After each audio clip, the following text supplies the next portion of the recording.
Hola a todos. Hoy es domingo, 25 de enero de 2026, y nuestro querido amigo Alastair Crook está aquí con nosotros. Bienvenido de nuevo, Alastair. Muchas gracias. Gracias por invitarme. Por favor, dale al botón de me gusta y sigue a Alastair en su Substack, llamado Conflicts Forum. Allí encontrarás mucha información sobre Asia Occidental, sobre Europa y sobre lo que está ocurriendo con la política exterior de Estados Unidos. Y Alastair, déjame empezar por lo que ha sucedido en Irán durante las últimas 2 semanas. Recientemente, en el Foro Económico Mundial, tuvimos a Janet Yellen, la secretaria del Tesoro de Estados Unidos, hablando de cómo han hecho todo lo posible para hundir la moneda iraní y empujar a la gente a este tipo de sufrimiento, y luego, de algún modo, manipular la situación en Irán. Estuve observando las protestas y el gobierno intentaba comunicarse con las élites del mercado, con los economistas, para reducir las tensiones.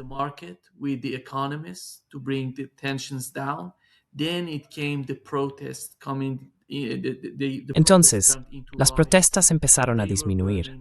Las protestas se convirtieron en disturbios. Estaban incendiando, ya sabes, bancos e incluso, de alguna manera, camiones de bomberos. Aproximadamente 1/4 parte de las ambulancias en una gran ciudad como Teherán fueron destruidas, lo cual fue asombroso de ver. Y se podía ver una enorme manipulación, no solo dentro del país, sino también en los medios de comunicación tradicionales fuera de Irán. La realidad era totalmente diferente. Desde fuera se estaban preparando para que Estados Unidos o Israel atacaran Irán. Desde tu punto de vista, ¿cómo viste toda la situación? Los disturbios en Irán, las protestas, los motines, y luego a Estados Unidos a punto de atacar Irán.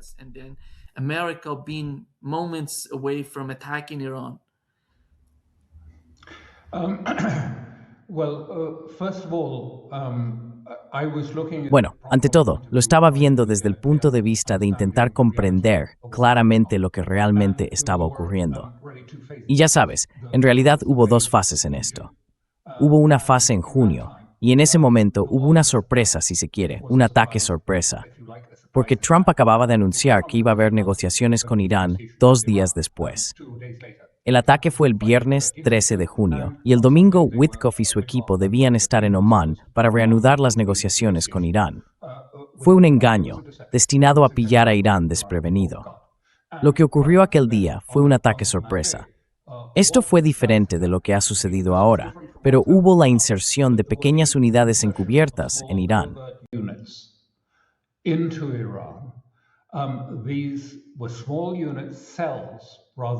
Eran pequeñas células de unidad en lugar de unidades completas, pequeñas células equipadas con drones de ataque y misiles antitanque. Su objetivo era destruir los radares de alerta temprana en Irán, los ojos y oídos del sistema principal de radar. Es decir, se trataba solo de la red de radar local. Y sí, destruyeron parte de ella. Pero tomó por sorpresa al personal aeroespacial de la Guardia Revolucionaria, porque de repente estaban bajo ataque y no sabían de dónde provenía. Les llevó unas horas o buena parte del día darse cuenta de que el ataque venía desde dentro de Irán, de personas que estaban muy cerca de los lugares que estaban atacando.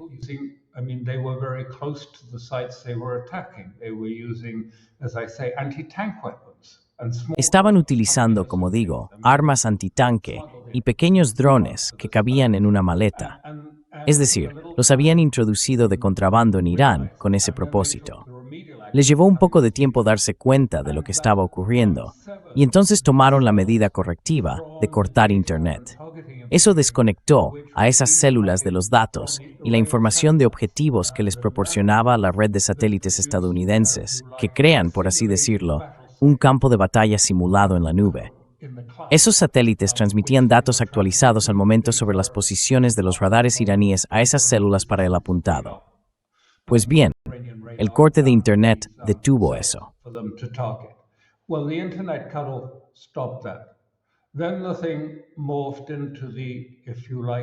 Luego, la cosa se transformó, por así decirlo, en la segunda fase. Después del ataque de decapitación contra los comandantes, el liderazgo político y el asesinato de algunos científicos. Luego pasó a lo que se llamó la Guerra de 12 días. No quiero entrar en detalles más allá de decir que después de unos 4 días, Israel pidió a Trump que aceptara y organizara un alto el fuego, porque estaban siendo atacados como nunca antes, y sus sistemas de defensa aérea resultaban inadecuados para proteger a Israel del ataque con misiles. Luego, cuando llegamos al periodo actual, el periodo que acaba de pasar, se trataba de un tipo de ataque diferente, una clase distinta de sorpresa que se estaba organizando. Se trataba de la infiltración de alborotadores entrenados en Irán. Rioters into Iran. Some of them were Kurds coming in. Algunos de ellos eran kurdos, que habían sido entrenados en Albania, en los campamentos de allí, o en el Kurdistán iraquí, no estoy del todo seguro de cuál. Y algunos eran miembros del MEC, que habían estado en el campamento de Albania, donde unos 3.000 miembros del MEC están siendo entrenados por la CIA precisamente para este tipo de trabajo. Luego había otros que también se unieron. Estos grupos estaban organizados y dirigidos. Se les decía a dónde ir y qué hacer. Pero su plan de acción fue, creo, algo inesperado, al menos para mí. En cualquier caso, este era, probablemente lo recuerdes, el famoso tomo La gestión de la barbarie. No sé quién lo escribió, pero me han dicho que posiblemente fuera un egipcio. I don't know who wrote it, but I am told it was possibly an Egyptian. But this was the ISIS manual of. Pero este era el manual del ISIS para crear un miedo y una disrupción absolutos en una sociedad mediante una brutalidad y una violencia sin límites. Este ha sido el texto del ISIS, por así decirlo, que han utilizado siempre. El objetivo era que la violencia fuera extrema, con ataques a cosas que no se esperarían, bancos, mezquitas y todos los elementos del Estado. También atacaron a iraníes inocentes, de forma despiadada y realmente brutal. Las imágenes que he visto de algunos de estos ataques, todo estaba pensado para transmitir el mensaje de un edificio estatal iraní completamente. Ya sabes, derrumbándose, ardiendo, desmoronándose y con todo el mundo huyendo del edificio. And everyone was fleeing the building. And into this was supposed to come. Y en esto se suponía que debían intervenir, como Netanyahu y los israelíes, creo, habían convencido a los estadounidenses de hacer. En esa situación, en la que la casa estaba en llamas, la gente huía por el peligro que sentía y todo se desmoronaba, el edificio colapsando mientras ardía, sería un trabajo fácil. Ellos, ya sabes, con una pequeña operación militar, entrarían, ayudarían a los alborotadores y el Estado implosionaría, colapsaría y se acabaría. Irán sería entonces algo parecido a lo que fue Siria después de que el señor Assad dejara Siria. Así que eso era desde mi punto de vista lo que querían lograr. Y fracasó. Y fracasó, creo, por varias razones. I believe for a number of reasons. But the first of which I think was. Lo primero, creo, fue que Irán respondió muy rápidamente. Cortó las líneas telefónicas internacionales y pasó de Internet internacional a una red interna que solo servía al gobierno y a quienes estaban dentro de Irán, cortando los vínculos con el mundo exterior. Pero luego, y esto fue lo crucial, la sorpresa que pilló desprevenidos a los israelíes y a la CIA, el gran impacto fue el cierre de Starlink. Me han dicho, y puede que tú lo sepas mejor que yo, que se habían introducido de contrabando unas 40.000 terminales en Irán. Ese era el mecanismo para dirigir toda la operación. Necesitaban esa conexión y el acceso a Internet para indicar a la gente a dónde ir, cómo actuar, cómo reunirse.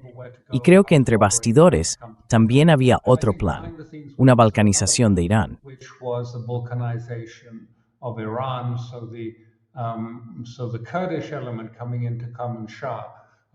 Así que el elemento kurdo que entraba en la provincia de Kermanshah, en Irán, estaba siendo dirigido para establecer una constitución y una estructura para un Estado separatista dentro de Irán.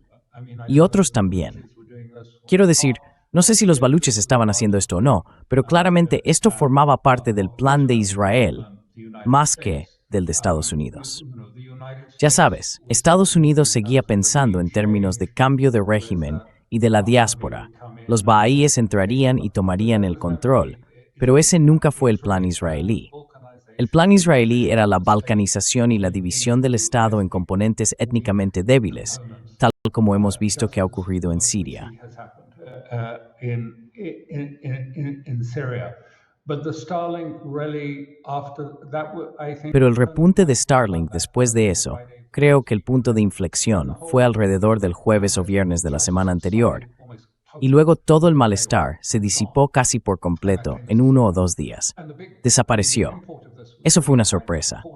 Y la importancia de esto fue realmente bastante grande. Incluso ha sido reconocida por los israelíes, aquellos que son profesionales, no propagandistas. Lo observaron y dijeron, bueno, según el plan, ¿dónde estaban las deserciones de las élites políticas? ¿Quién del Parlamento desertó y se unió a los manifestantes?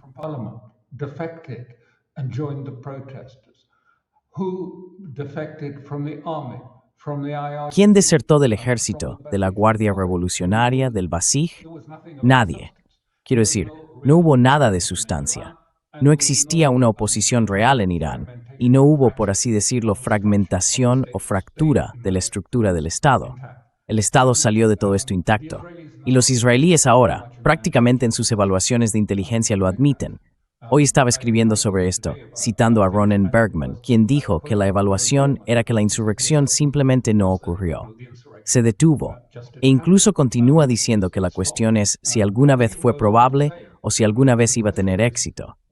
Es decir, ya sabes, decir que intentarlo de nuevo no va a funcionar.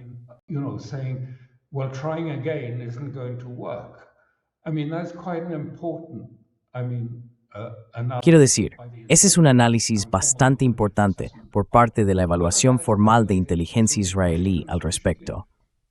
Si eso ha llegado suficientemente a Washington, por supuesto, es otra cuestión, porque Washington sigue muy atrapado en ciertos marcos de pensamiento y comprensión sobre Irán.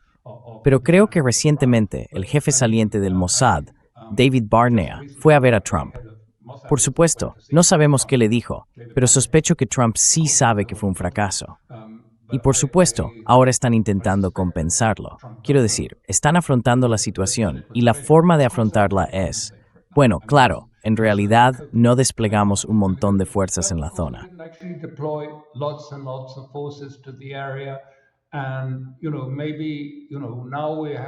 Y quizá ahora tengamos que desplegar muchas fuerzas en la zona, porque eso fue claramente un error.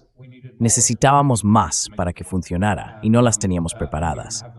Así que en realidad creo que es más que nada un mecanismo de defensa, porque los expertos militares, y lo he citado en el artículo que escribí, los expertos militares a los que respeto, personas como Will Schreiber y otros que realmente conocen el campo, dicen que hemos sido, una vez más, objeto de propaganda al afirmar que una fuerza masiva se dirige a la región alrededor de Irán, que hay barcos, tropas y misiles. Y dicen que es la mayor fuerza jamás reunida en Oriente Medio, desde ya sabes esta guerra o aquella otra. Y él dice que eso es un sinsentido árido.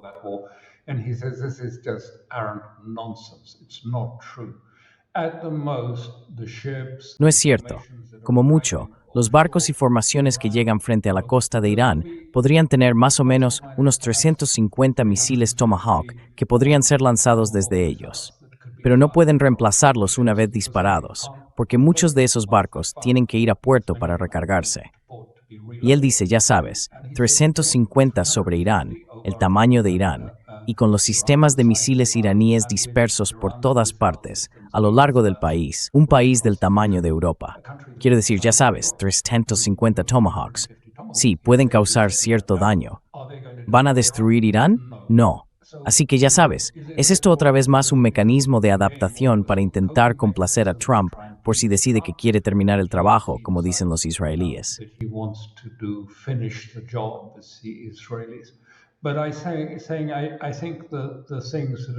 Pero creo que lo realmente importante es que quiero decir, Trump probablemente entiende que la información de inteligencia era defectuosa, que se veía a Irán como un castillo de naipes y que con un simple empujón, esta insurrección lo derribaría fácilmente. Entonces, una pequeña fuerza podría, como le gusta decir a Trump, entrar, boom, salir, una operación muy rápida, limpia, una gran victoria, un acontecimiento destacado. Es brillante, pero quizá no sea tan fácil de conseguir. No es Venezuela. No va a ser una especie de operación al estilo Maduro, en la que unos pocos operativos de la Delta Force entren, capturen al presidente y al día siguiente esté en un tribunal de Nueva York. No va a suceder así. It's not going to happen like that.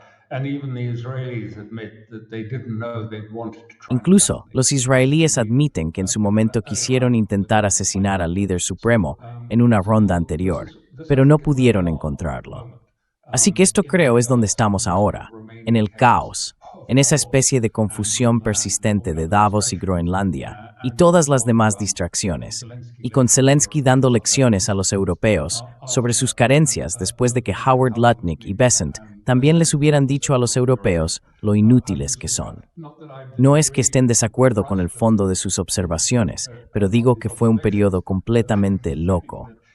Y luego, por supuesto, vemos qué ha pasado en Groenlandia. ¿Qué queda de la OTAN? ¿Cuál es el futuro de la Unión Europea? ¿Acaso sigue existiendo? Todo esto es un poco pronto para decirlo con certeza. Quiero decir, ¿qué significa todo esto para ellos?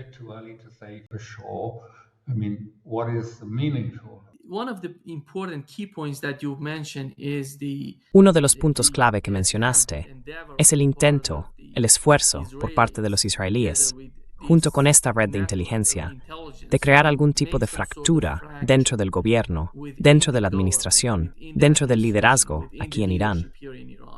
Un ejemplo fue que después de que se cortara Internet, afirmaron que el gobierno iraní estaba utilizando armas químicas contra la población aquí en Irán. La misma estrategia que usaron en Siria contra el gobierno de Assad con esas operaciones de falsa bandera.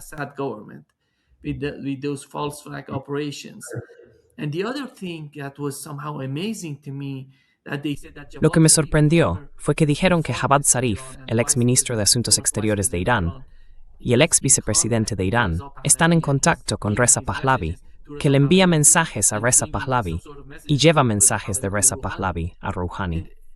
¿Crees que estamos ante algo parecido a, ya sabes, todas las experiencias de Maidán, de Ucrania en 2014, luego Georgia, luego Siria? Me parece que es una combinación de todas ellas juntas. ¿Cuál es tu interpretación de esa? What is your understanding of that? No, creo que esto ha estado planeado desde hace mucho tiempo. Ha estado en preparación durante bastante tiempo. Y podemos verlo por el hecho de que las personas que fueron enviadas sabían exactamente qué hacer. Fueron dirigidas a zonas, sobre todo en ciudades pequeñas al principio, donde habría multitudes, y entonces podían encender a esas multitudes. Luego había personas con armas y francotiradores que disparaban contra las fuerzas de seguridad. Y la gente de seguridad, existe un espacio de mito en Turquía nunca en itafuo, de que se vecios ni en miene perwer.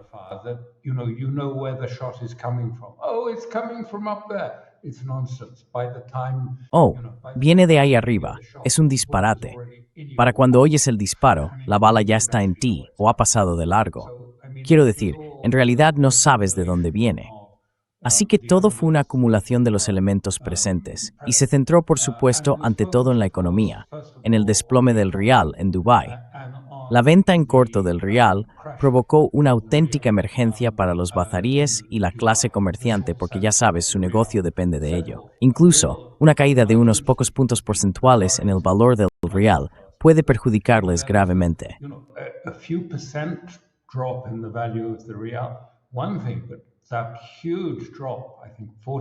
Una cosa, pero esa enorme caída, creo que del 40%, o quizá incluso más, quiero decir, destrozó por completo sus modelos de negocio. No es que estuvieran molestos con el Estado en sí, aunque desde luego no estaban contentos con la gestión económica, con el legado histórico de mala administración de la economía tal y como la entienden en Irán. Y de hecho, yo estaba bastante desconcertado, porque es muy fácil organizar un ataque de venta en corto contra una moneda si se tiene dinero. Es decir, con suficiente dinero, entras y simplemente vendes y vendes y vendes, y al final del día ganas dinero porque luego recompras más adelante.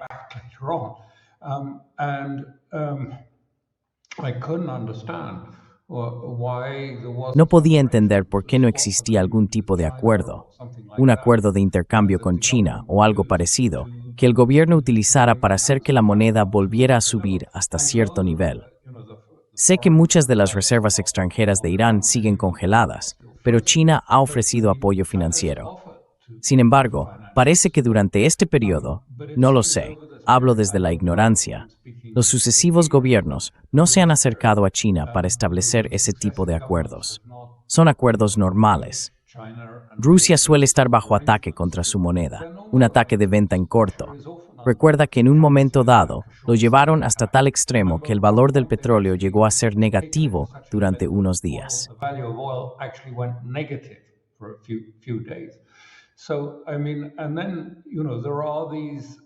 Quiero decir, existen estos acuerdos entre los bancos centrales y no entiendo por qué ocurrió eso. Pero sigue siendo una especie de vulnerabilidad.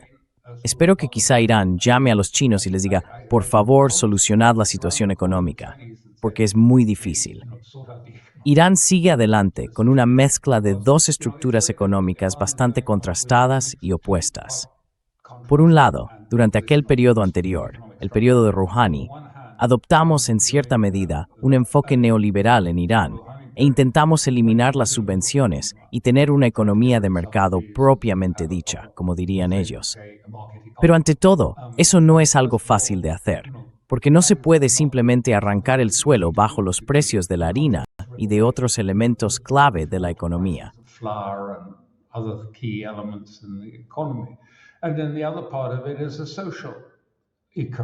Y luego está la otra parte, la estructura socioeconómica, algo parecido a lo que existe en China y Rusia, donde no se trata de que los empresarios individuales obtengan el máximo beneficio posible, sino de una economía cuyas estrategias de inversión están orientadas hacia la comunidad en su conjunto.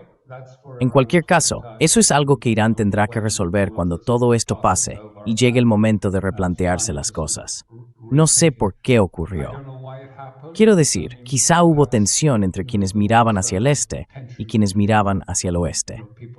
Pero fuera lo que fuera, sin duda puso de relieve el hecho de que es algo que debe abordarse con mucha seriedad.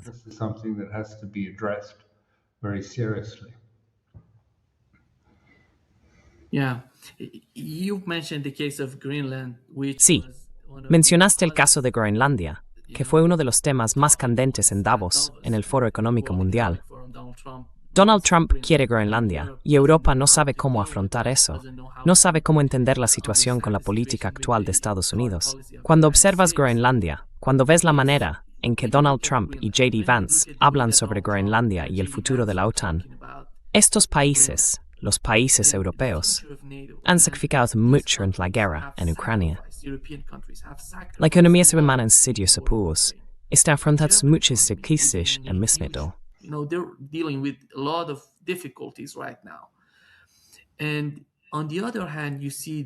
Y por otro lado, ves a la canciller alemana salir y decir que vamos a proteger a Dinamarca y Groenlandia de la amenaza rusa, mientras Donald Trump habla sobre Groenlandia. Y luego llega un mensaje de Emmanuel Macron diciendo que todos estamos comprometidos con el caso de Irán, pero que ignoremos el caso de Groenlandia. No parece que Donald Trump vaya a renunciar a la idea de capturar Groenlandia de alguna manera. ¿Cuál es tu interpretación? ¿Qué opinas sobre la forma en que los europeos intentan gestionar la relación entre Europa y Estados Unidos?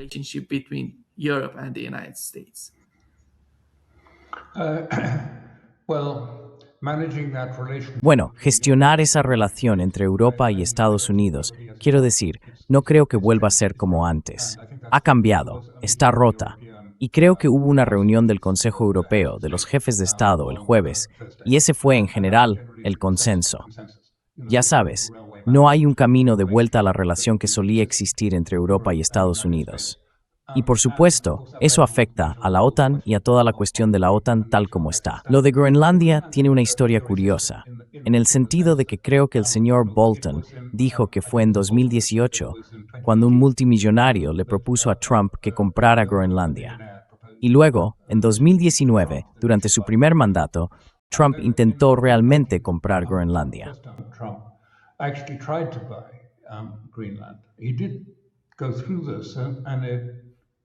Él pasó por esto y fracasó. Pero desde entonces, por supuesto, en realidad, ¿qué hizo Europa con respecto a Groenlandia o al hecho de que Trump intentara comprarla? Nada. Quiero decir, simplemente siguieron adelante sin, ya sabes, mejorar la situación en Groenlandia.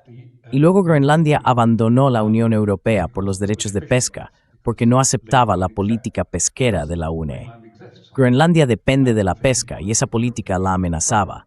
Así que ahora, ¿hasta qué punto la cuestión de Groenlandia tiene un interés estratégico? Bueno, esta es mi opinión personal, pero creo que todo eso es una tontería.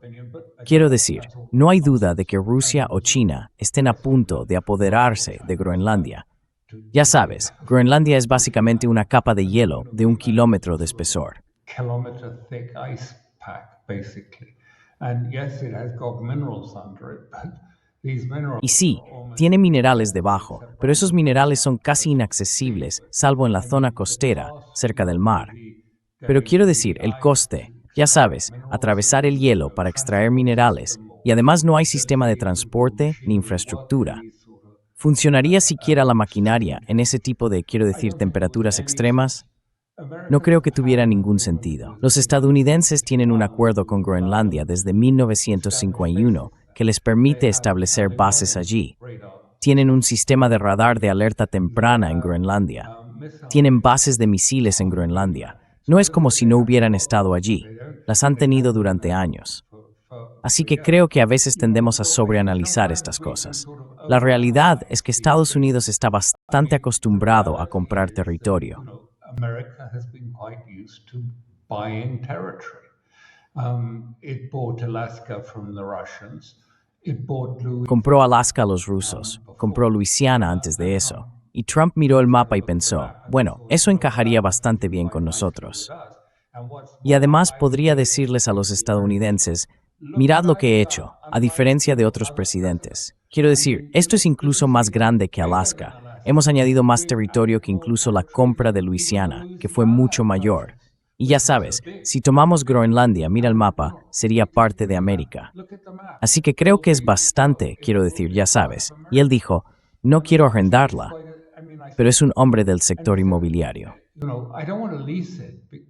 He's a real estate man. If you're real estate and you're sort of working in New York. Sabes, si te dedicas al sector inmobiliario y trabajas en Nueva York y ves una manzana vacía, pero aún hay algunas tiendas funcionando en ella, sabes que lo que realmente necesitas es propiedad.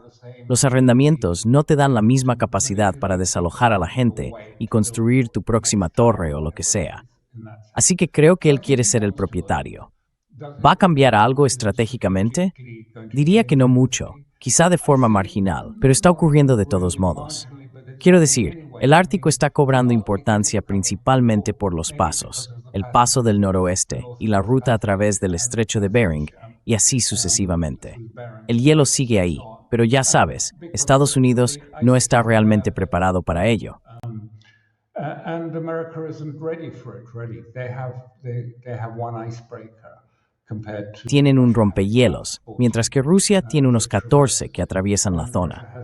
Y Rusia tiene un acceso mucho más fácil. Pero Rusia ya había dicho, de todos modos, durante aquella reunión en Alaska con Trump, mira, ya sabes, y yo dije en su momento que pensaba que se celebraba en Anchorage porque Putin entendía la mentalidad empresarial de Trump. Mira, Trump, mira a tu alrededor. Piensa. Podríamos trabajar juntos y explotar los recursos de petróleo y gas del Ártico. ¿No sería estupendo? Sería épico, ¿verdad? Y ya sabes, estoy seguro de que a Trump y a Witkoff se les habrían iluminado los ojos. Dinero, miles de millones, billones de él. Money, billions, trillions, money. So I think, Así que creo, ya sabes, que Groenlandia es realmente uno de esos lugares. Ahora, quiero decir esto porque es importante, no solo sobre Irán, sino también porque afecta a Groenlandia, y lo que ocurrió allí, y por qué creo que tus espectadores conocerán la expresión TACO, que significa Trump always chickens out. Trump siempre se echa atrás. TACO es una expresión que ha existido desde hace un tiempo, en referencia a los aranceles y otras medidas económicas. Ahora bien, creo que hay dos cosas que son bastante importantes y nuevas, que influirán en la decisión de si habrá otro ataque a Irán o no. La primera es una nueva encuesta del New York Times que muestra que el índice de desaprobación, no el de aprobación, el de desaprobación, de Trump ha alcanzado ahora el 47%. Esto es realmente significativo si se tiene en cuenta que los republicanos, de entre quienes votan, representan alrededor del 30% de la población. Otro 30% son membros y el resto son mucho más independientes. 30% by the Democrats and the rest much more independent. But when you get up to that sort of disapproval ratings, Pero cuando se llega a ese nivel de desaprobación, no es una buena señal de cara a las elecciones de mitad de mandato que se celebrarán a finales de año. En absoluto una buena señal. Y tenemos indicios claros de que Trump no solo está cada vez más ansioso, sino casi en pánico. Dijo, ya sabes, que si perdemos la Cámara, y en este momento parece que bien podrían perder la Cámara, quizá incluso el Senado también, pero la Cámara, dijo, sabes, estamos acabados. Así que está preocupado por eso. Ahora bien, lo otro sobre Groenlandia, que está relacionado, ¿qué cambió el cálculo sobre Groenlandia? Fueron los europeos las amenazas que estaban haciendo y su advertencia de usar la bazooka comercial europea contra Estados Unidos, lo cual es una proposición absurda. trade bazooka against America, which is a fatuous proposition, because the Europeans have made themselves, Porque los europeos se han vuelto, consciente y deliberadamente, totalmente dependientes de Estados Unidos. Vi recientemente una cifra que indica que Alemania depende ahora en un 96% del gas natural licuado procedente de Estados Unidos. Antes disfrutaban de los beneficios del gas ruso barato por gasoducto, pero han decidido, de manera deliberada, hacerse dependientes ahora, completamente dependientes en realidad, porque ya sabes, no creo que Qatar ni ningún otro estado vaya a compensar la diferencia si los estadounidenses presionan a Europa deteniendo el suministro de gas natural licuado. Entonces, ¿fue esto lo que cambió el cálculo sobre Groenlandia? Bueno, ya sabes, no soy psiquiatra, así que no puedo decirte exactamente qué pasa por la cabeza de Trump.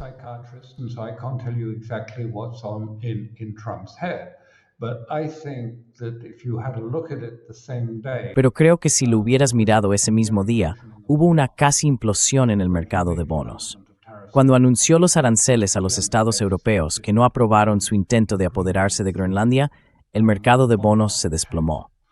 La última vez que había caído así fue en el llamado Día de la Liberación. Y si recuerdas, Bessent tuvo que volar rápidamente a Mar-a-Lago y decir, por el amor de Dios, retira esas sanciones. La fragilidad de la situación económica es algo que va a influir claramente en la ecuación iraní. Porque, ¿qué pasa si Irán es atacado y cierra el estrecho de Hormuz? ¿Qué pasa si los estados del Golfo se ven afectados? ¿Qué va a pasar con el mercado de bonos?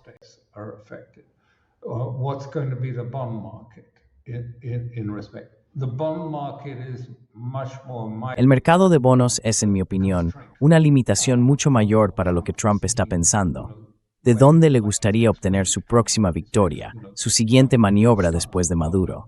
Pero, ¿es Irán una buena apuesta para eso? Yo diría que Irán no es una buena apuesta. No lo es por dos razones. Primero, esto no va a ser rápido, ni siquiera en el mejor de sus escenarios, en las fantasías que le han sugerido desde Israel y otros, de que podría ser algo rápido, entrar y salir, un golpe breve y una victoria enorme con grandes titulares. No, no va a ser así. De hecho, podría ser justo lo contrario, podría alargarse, podría ser sangriento y podría haber bajas estadounidenses y daños en la infraestructura en una guerra con Irán. Así que creo que tendrá que tener eso en cuenta. Y luego, ¿cuál sería el impacto en el mercado de bonos?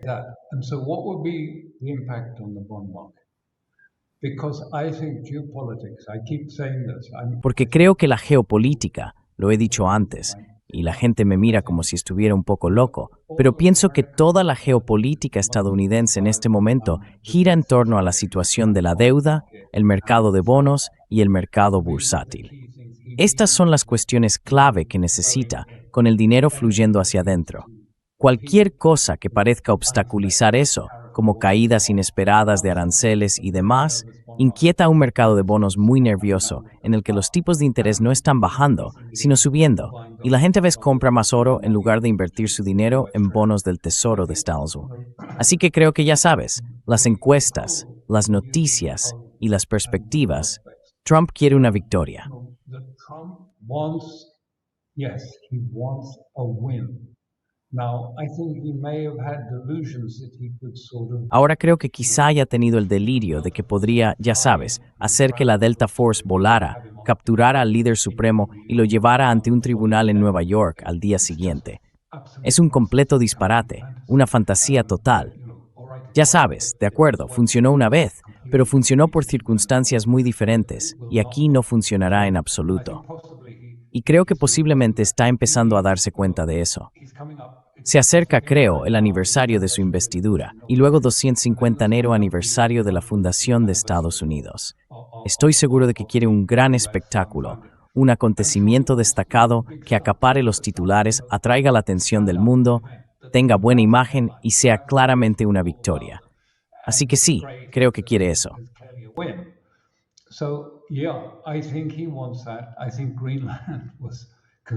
Creo que Groenlandia se concibió en ese sentido. Ya sabes, algo que se pudiera hacer, como la compraré. ¿Por qué no? Quiero decir, bueno, está bien. Creo que puede acabar apoderándose de ella, por cierto. De verdad pienso que puede terminar consiguiéndola, porque creo que los europeos en realidad presionarán a Dinamarca. Lo haremos porque necesitamos a Trump, aunque sea un personaje incómodo. Pero lo necesitamos para respaldar nuestras garantías de seguridad en Ucrania y cuando las fuerzas vayan allí. Así que todo gira en torno a Ucrania. Así que creo que la presión, mira, quiero decir, Dinamarca ni siquiera fue consultada. Simplemente lo rechazaron. Simplemente enviaron a Rutte para decirlo, y Dinamarca decía con tono lastimero, sí, pero ya sabes, él no tiene mandato. No acordamos que negociara en nuestro nombre ni en el del Parlamento.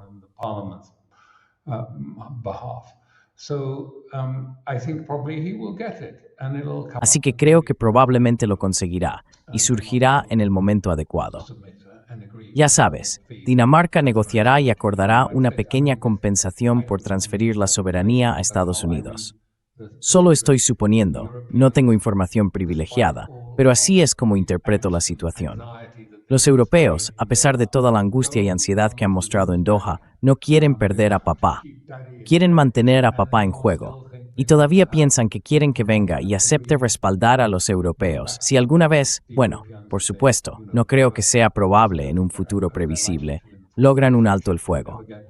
No en los términos que se han propuesto, sino solo en los términos que el señor Putin sugirió en junio del año pasado, 2024.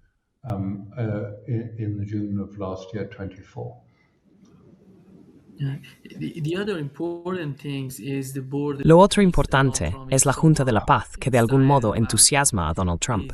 Todos esos países uniéndose. Cuando Donald Trump habla de paz, ¿se trata realmente de poner fin a las guerras o de reorganizar el mundo en bloques militares rivales?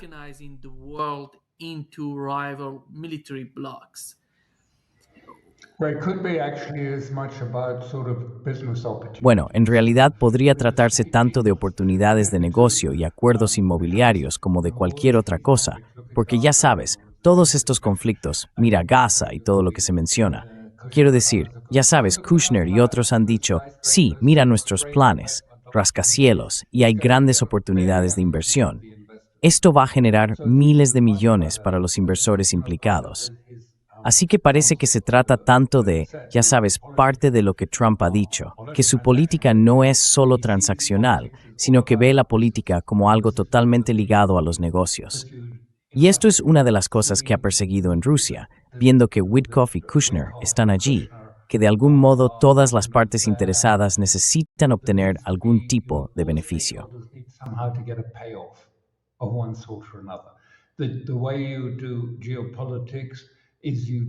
La forma en que haces geopolítica es como un negocio inmobiliario. Averiguas a quién tienes que comprar, a esta persona, a aquella, y prometes a la gente una parte del chanchullo, porque eso es todo un chanchullo. Las enormes sumas de dinero que probablemente se destinarán a la reconstrucción y demás. Una gran parte de eso será la grasa que permita algún tipo de acuerdo. Así es como lo ven ellos. Yo no lo veo así. Rusia y el señor Putin tienen una visión muy clara de que las causas fundamentales del problema deben abordarse. En su discurso ante los nuevos embajadores que presentaban sus credenciales, creo que a finales de la semana pasada, dejó muy claro que el problema de fondo, como todos sabemos, es la expansión de la OTAN. y que la OTAN debe retroceder. Of NATO, and that NATO needs to pull back, and that has to be agreed.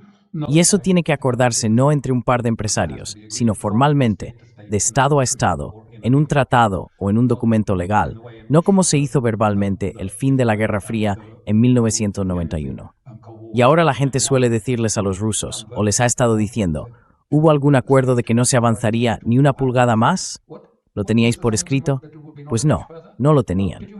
Y ahora, ya sabes, el actual es Kushner, que ni siquiera creo que sea un funcionario de la administración, y Witkoff, no sé exactamente cuál es su situación. Pero ambos, ¿tienen mandato para llegar a algún tipo de acuerdo con Rusia o no? ¿Por qué no está Rubio allí? Or not. Why isn't, Rubio there? He's the Secretary of State. He's the one who would have to sign on. Él es el secretario de Estado. Es quien tendría que dar su aprobación.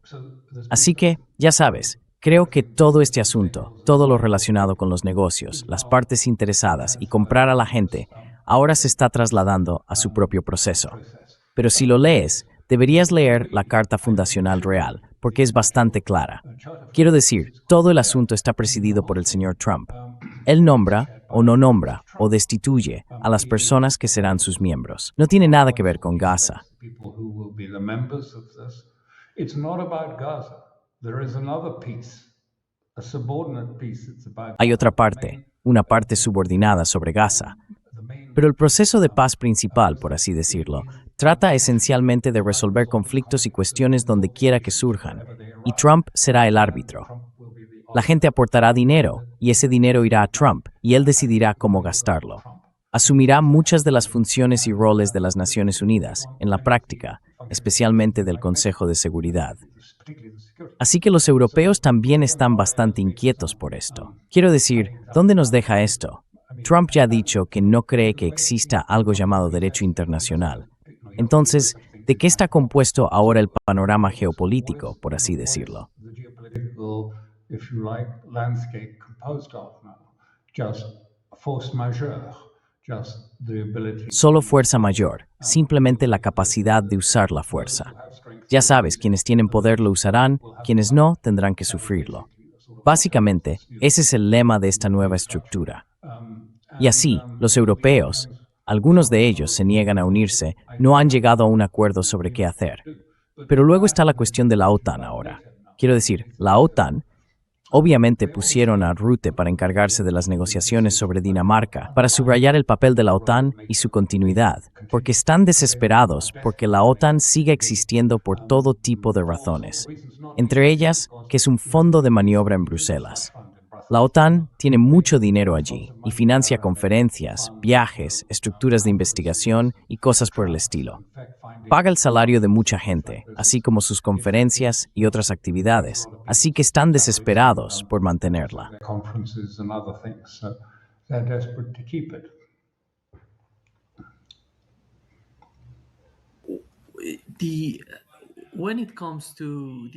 En el caso del llamado Consejo de la Paz, mucha gente se sorprendió por la actitud del presidente ruso, Vladimir Putin, al anunciar que $1.000 millones se destinarían al Consejo de la Paz para la reconstrucción de Gaza.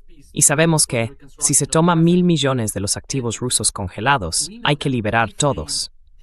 No es como si se pudiera sacar $1.000 millones y dejar el resto congelado. Esa es la estrategia por parte de los rusos. Is that the strategy on the part of Russians? Look, I don't think it, Sabes, mira, no creo, creo que llamarlo una estrategia es exagerar un poco. Creo que está siendo un poco irónico, simplemente removiendo las aguas en Europa. Y como él mismo dijo, dejando que la situación se cocine un poco. Porque claro, la mayoría de esos recursos, los activos congelados, están en Europa, y los europeos ni siquiera pudieron acceder a ellos, ya que las sanciones legales por, digamos, descongelarlos o incautarlos eran demasiado severas. Así que creo que fue una pequeña provocación por parte de Putin, y también porque los europeos han impuesto una especie de boicot bastante ridículo a Rusia. boycott of Russia. When there are G20 meetings that take place, Cuando hay reuniones del G20 en las que participa Rusia, cuando Lavrov o el Ministerio de Asuntos Exteriores toman parte, me temo que los europeos tienden a comportarse de manera bastante infantil al respecto. Fingen no dar la mano o no poder dar la mano a Lavrov, probablemente el diplomático más destacado que hay, y actúan como si lo ignoraran, sin unirse a las discusiones. Así que creo que Putin está diciendo, sí, bueno, Trump dice que debería venir y unirme a la Junta de la Paz, así que ¿por qué no? Si ocurre, ¿por qué no? So why not? If it happens, why not? And that'll mean most of the Europeans will. Y eso significará que la mayoría de los europeos probablemente no podrán unirse, porque tienen una política de marginar a todos los rusos. Y ya sabes, cada vez se vuelve más intenso decidir qué rusos están siendo boicoteados, o a quienes no se les permite viajar, o quienes están sancionados, o lo que sea, simplemente excluidos. Así que no creo que debas atribuirle una gran importancia estratégica. Creo que ya sabes, Putin probablemente esbozó una pequeña sonrisa y dijo, vale, ¿por qué no? Unámonos y veamos qué repercusiones tiene en Europa como consecuencia. No sé si el Consejo de la Paz llegará realmente a algo, pero bueno, ya sabes. Solo tenemos 2 países europeos como parte del Consejo de la Paz, Hungría y Bulgaria. Así es.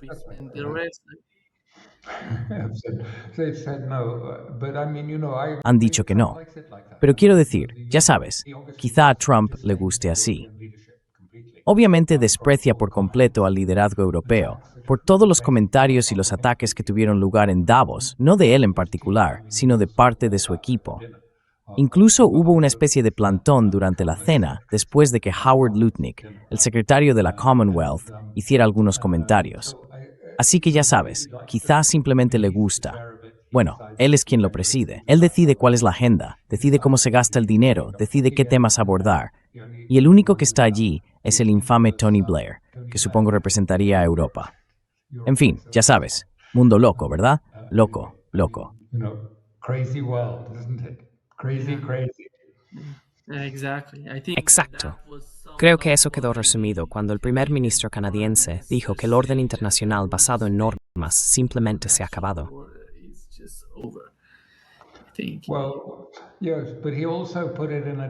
Bueno, sí, pero también lo expresó en otros términos, lo cual fue aún más interesante, porque volvió al primer periodo soviético y a los escritos de un ruso, bueno, en realidad un polaco, Václav Havel, que decía que lo que ocurría era que cada día el tendero salía y colocaba un pequeño cartel en su tienda que decía «Trabajadores del mundo, uníos».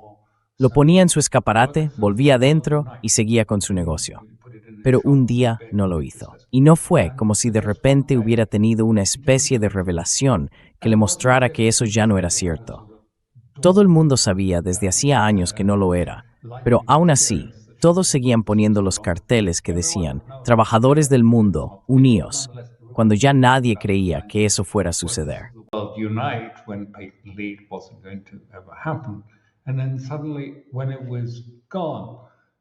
Y entonces, de repente, cuando desapareció, me di cuenta de que la era había terminado. Y supongo que Carney ha hecho algo parecido. Todo el mundo sabía que, por así decirlo, el orden basado en reglas no era en absoluto un orden basado en reglas, sino uno que servía principalmente a los intereses de Estados Unidos. Pero a los europeos les encantaba sugerir que poseían cierta superioridad moral, unos valores morales que les permitían dar lecciones al resto del mundo, y que eso provenía del orden basado en reglas, que tenía sus raíces en los valores de la era posterior a la guerra. Y entonces de repente, ese aviso ha sido retirado y ha desaparecido.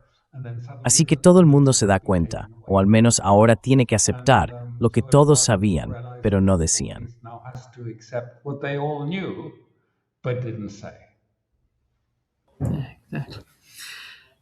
Muchas gracias, Alastair, por acompañarnos hoy. Un gran placer, como siempre. Muchas gracias.